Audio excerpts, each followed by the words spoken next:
Today, I've got a lesson for you that I was taught by one of my mentors, a guy named Mark Owens, who is a huge inspiration to a lot of us in the Baltimore market.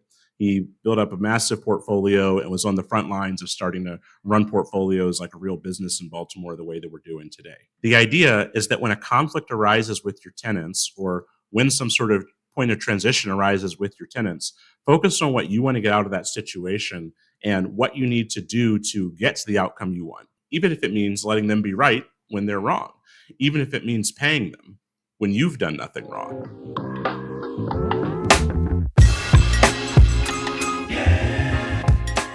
In general, the interaction between a tenant and a landlord is simple.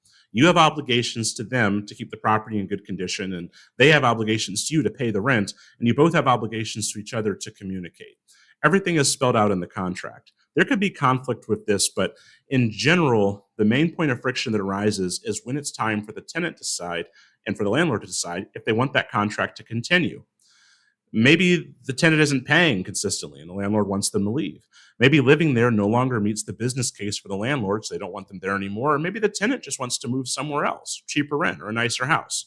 In those first two situations, these are sort of things that are commonly discussed online when the landlord wants the tenant out. If you want the tenant to leave for whatever reason they won't, people argue, and it's true sometimes, that it can be cheaper and less of a headache to negotiate with them. The most common example of this is cash for keys. So we had a situation recently where we had a delinquent tenant that wasn't paying and didn't have the means to pay.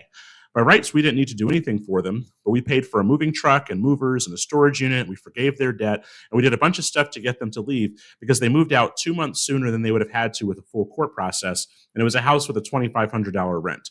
So we saved $5,000 in lost rent compared to if they had dug in, and we got them to leave. They didn't have to have their stuff thrown away. It was a better situation for everyone. With creative thinking, you could turn losing situations into wins when there's a situation where you want to get a tenant out. But the more interesting scenario is that third point that I raised above, when the good tenant is the one who actually wants to leave. So the way we look at this situation is that if the tenant leaves, we have to turn the unit. For us, that's probably $750 to $1,500 for a turn. But for a regular skilled landlord, it can be $3,000 to $4,000 unit for a turn on the good side.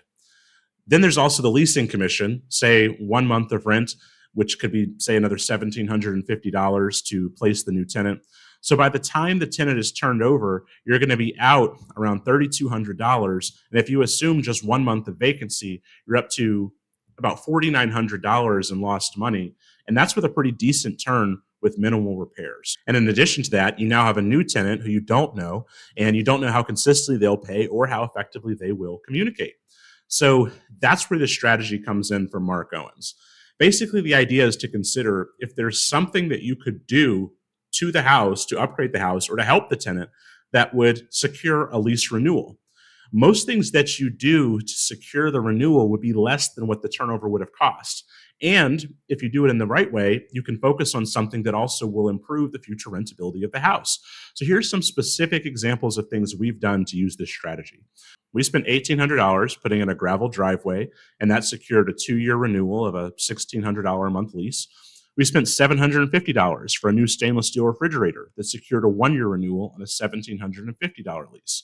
We spent $1,200 putting down some LVP in a few rooms of an apartment and secured a 1-year renewal of a $1,250 per month lease. We even tried more creative versions of this. For example, in one case, we renewed a tenant at a discount because they were an amazing tenant, but they were downsizing. So they were in a 3-bed house. They wanted to go to a 2-bed house. They liked us. We liked them.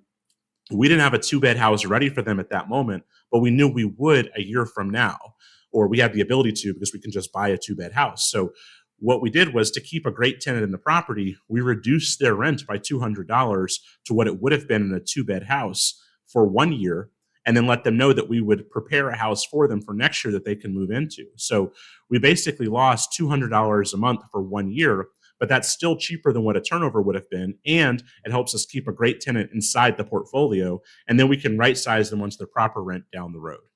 It's important when you're doing this that you don't create a negative dynamic. You don't want to train the tenant to now expect upgrades each year. But in general, we found that they're actually really appreciative and they don't look to abuse these things. Also, usually after that first renewal, they want to stay in the house. And that's because we found that the best indicator of how much longer a tenant will stay in a property is how long they have stayed in the property. So by getting them through that second year, it dramatically increases the chance of future renewals and that they stay longer.